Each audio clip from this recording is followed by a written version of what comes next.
In 2006, at the request of the Tasmanian government, the Parks and Wildlife Service started to scope out a walking track experience to complement the overland track.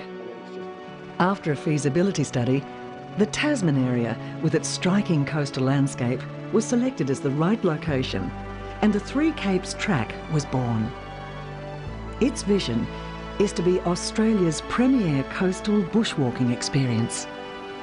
The project was realised in 2010 with a partnership between the federal and state governments, who have each committed $12.5 and $12.8 million of funding respectively for the project.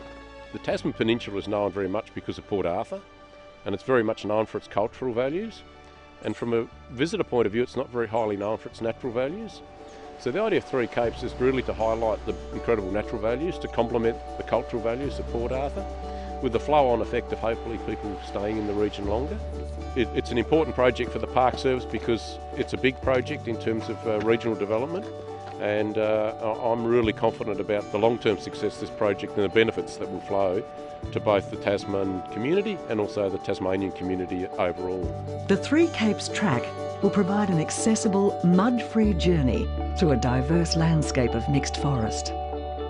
Walkers will see, feel, and share the powerful energy that each of the capes generate as they follow the edge of this wild coastline.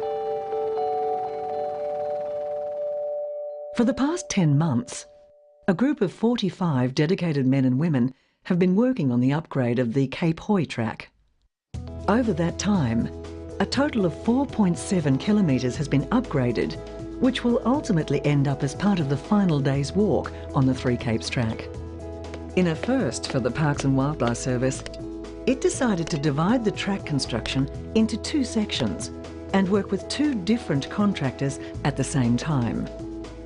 Following a tender process in 2011, it selected 2 Tasmanian track companies, Mountain Trails and Walking Track Services, to undertake the track construction. Another local company, Helicopter Resources, was selected to provide helicopter services, a critical part of operations given the area's remoteness. Having 2 crews working at the same time in different locations, relying on helicopters for the supply of rock and gravel, proved an immense logistical challenge. We've flown, over 2,000 tonnes of material in. It's equated to 62 fly-in days, and we averaged about 40 flights a day, so it's, close to 2,500 flights. And we wouldn't have been able to achieve that without a lot of hard work from a number of park staff. As part of the track upgrade, Forestry Tasmania provided the Parks and Wildlife Service with approval to use an area known as the Spur as a base for material collection and distribution. We get a shopping list, I guess, each week, and then looking at the most efficient way that we can supply those materials.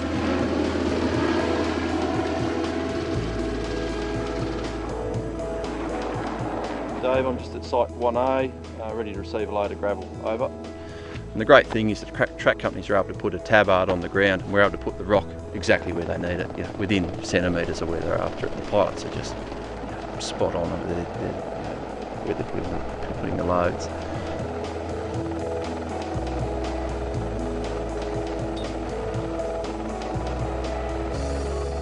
When the load's suspended under the chopper from a 150-foot long line, to be that accurate is pretty special. After the helicopters have gone, the real work begins, and the track crews get about it eagerly with mattock and muscle. Yeah, technically it's very difficult, very bony country, very steep country, very heavy work, so it's some of the hardest country that I've worked in. There was quite a few sections that couldn't be rerouted for various reasons, and they were quite steep, so we've had to put in rock stairs. They're built to Australian standards. They're all very uniform. Some people say they look a bit out of place in the bush setting. However, in another couple of years, when all the regrowth, all the sags and grasses grow back up around the trail, they're going to blend in beautifully, and it's a real credit to the guys to put these staircases in. There is, however, something far more profound than the physical and aesthetic nature of this work. It's a satisfies me. I'm very satisfied being out here and working and just taking the land and turning it into something that you've touched. If you build it right, and you can guarantee that if you come back in 50 years' time and you'll be walking up these stairs here we're standing in front of, it'll still be here the day we put it in. That makes me very happy, very proud, and that's why I do this kind of work. Although the track workers value the artistry and creativity of what they do, it's the opportunity to live and work in wild places, removed from the hustle and bustle of modern life, that makes all the hard work worthwhile. The tracks proved very popular with the local wildlife. A number of Bennett's wallabies have discovered the track and found that it's a great way to move in a linear way along the Cape. That's very popular with the tourists coming through. All who've been involved in this project are very proud of what's been achieved. From a Parks and Wildlife Service perspective, the upgrade of the Cape Hauy track has been a testament to determination, strong partnerships, sheer hard work and planning. The completion of the Cape Hauy track upgrade provides a new walking experience for all Tasmanians. As the years and cycles of nature pass, the inherent beauty of it will speak for itself.